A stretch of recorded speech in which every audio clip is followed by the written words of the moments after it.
Up there, you go around every hour and a half, time after time after time. You wake up usually in the mornings, and just the way that the track of your orbits go, you wake up over the Mideast, over North Africa. As you eat breakfast, you look out the window as you're going past, and there's the Mediterranean area, and Greece, and Rome, and North Africa, and the Sinai, the whole area. And you realize that in one glance, that what you're seeing is what was the whole history of man for years, the cradle of civilization. And you go around down across North Africa and out over the Indian Ocean, and look up at that great subcontinent of India, pointed down toward you as you go past it. And Ceylon off to the side, Burma, Southeast Asia, out over the Philippines, and up across that monstrous Pacific Ocean, vast body of water. You've never realized how big that is before. And you finally come up across the coast of California and look for those friendly things. Los Angeles and Phoenix and on across El Paso. And there's Houston. There's home. And you look, and sure enough, there's the Astrodome. And you identify with that, you know? It's an attachment. And down across New Orleans, and then looking down to the south, and there's the whole peninsula of Florida laid out. And all the hundreds of hours you spent flying across that route, down in the atmosphere, all that is friendly again. And you go out across the Atlantic Ocean and back across Africa.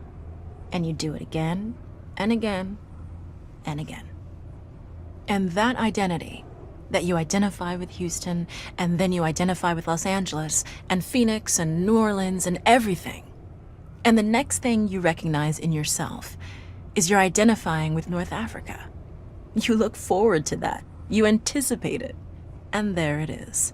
That whole process begins to shift of what it is you identify with. When you go around it in an hour and a half, you begin to recognize that your identity is with that whole thing, and that makes a change.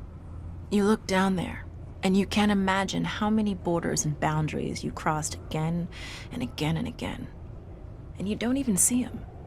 At that wake-up scene, the Mideast, you know there are hundreds of people killing each other over some imaginary line that you can't see. From where you see it, the thing is a whole, and it's so beautiful. And you wish you could take one from each side in hand and say, look at it from this perspective. Look at that. What's important? And so a little later on, your friend, again those same neighbors, another astronaut, the person next to you goes out to the moon. And now he looks back and sees the Earth not as something big where he can see the beautiful details, but he sees the Earth as a small thing out there. And now that contrast between that bright blue and white Christmas tree ornament and that black sky, that infinite universe, really comes through. The size of it, the significance of it, it becomes both things. It becomes so small and so fragile, and such a precious little spot in that universe that you can block it out with your thumb. And you realize that on that small spot, that little blue and white thing is everything that means anything to you. All of history and music and poetry and art and war and death and birth and love, tears, joy, games, all of it is on that little spot out there that you can cover with your thumb.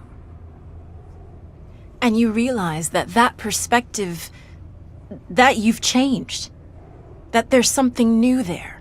That relationship is no longer what it was. And then you look back on the time when you were outside on that EVA and those few moments that you had the time because the camera malfunctioned, that you had the time to think about what was happening. And you recall staring out there at the spectacle that went before your eyes. Because now, you're no longer inside something with a window looking out at a picture. But now you're out there, and what you've got around your head is a goldfish bowl, and there are no limits here. There are no frames. There are no boundaries. You're really out there, over it, floating, going 25,000 miles per hour, ripping through space, a vacuum, and there's not a sound.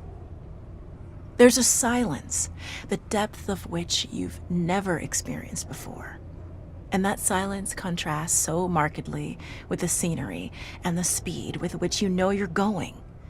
That contrast, the mix of those two things, really comes through. And you think about what you're experiencing and why. Do you deserve this? This fantastic experience? Have you earned this in some way? Are you separated out to be touched by God to have some special experience here that other men cannot have? You know the answer to that is no. There's nothing that you've done that deserves that earned that. It's not a special thing for you. You know very well at that moment, and it comes through to you so powerfully that you're the sensing element for man. You look down and see the surface of that globe that you've lived on all this time, and you know all those people down there. They are like you. They are you. And somehow you represent them when you are up there.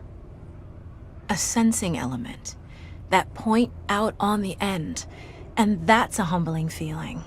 It's a feeling that says you have a responsibility. It's not for yourself. The eye that doesn't see does not do justice to the body. That's why it's there. That's why you're out there. And somehow you recognize that you're a piece of this total life. You're out on that forefront and you have to bring that back somehow. And that becomes a rather special responsibility. It tells you something about your relationship with this thing we call life. And when you come back, there's a difference in that world now. There's a difference in that relationship between you and that planet, and you and all those other forms of life on that planet, because you've had that kind of experience. It's a difference, and it's so precious. And all through this, I've used the word you because it's not me. It's not Dave Scott. It's not Dick Gordon, Pete Conrad, John Glenn. It's you. It's us. It's we. It's life. It's had that experience. And it's not just my problem to integrate.